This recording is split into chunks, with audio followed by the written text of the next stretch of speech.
নমস্কার বন্ধুরা, আজকে আমার রেসিপি ডাল চিংড়ির ভর্তা। এই ডাল চিংড়ির ভর্তা আমি কীরকম করে বানাই তোমরা দেখে নাও। সেই জন্য আমি মসুর ডাল আর চিংড়ি মাছ নিয়ে নিয়েছি। এবার এই চিংড়ি মাছের মধ্যে হলুদ গুঁড়ো আর নুন ভালো করে মাখিয়ে নেব। আর এদিকে মসুর ডালটাকে 10 মিনিটের জন্য জলে ভিজিয়ে রাখবো। দেখো ভিজে গেছে। এবার একটা কড়া নিয়েছি, সেই ভেজানো মসুর ডালটা দিয়ে দিলাম, হলুদ গুঁড়ো দিলাম, স্বাদ মতো নুন, কাঁচা লঙ্কা, আদা কুচি, রসুন কুচি, পেঁয়াজ কুচি আর টমেটো কুচি দিয়ে ভালো করে এটা ডালের সাথে মিশিয়ে নেব।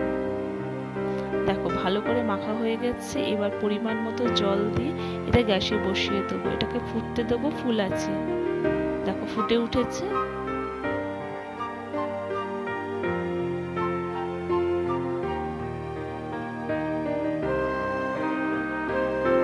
এবার এটা ভালো করে নেড়ে নিয়ে গ্যাসের আঁচটা সিম করে ঢাকনা চাপা দিয়ে দেবো সেদ্ধর জন্য।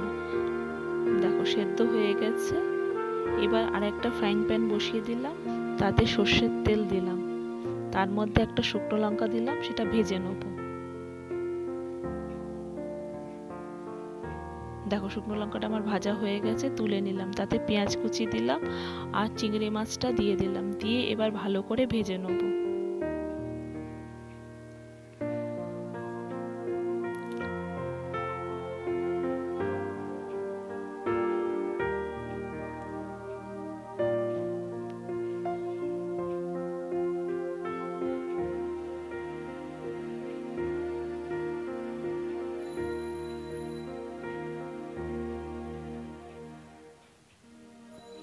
দেখো ভালো করে ভাজা হয়ে গেছে।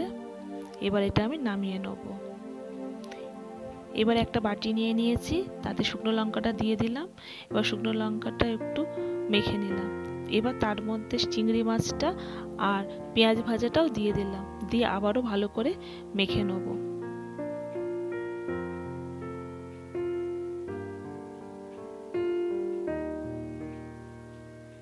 দেখো ভালো করে মাখা হয়ে গেছে। এবার সেদ্ধ করে রাখা মসুর ডালটা দিয়ে দিলাম, দিয়ে আবারও চিংড়ি মাছ আর পেঁয়াজের সাথে ভালো করে এটা মেখে নিলাম।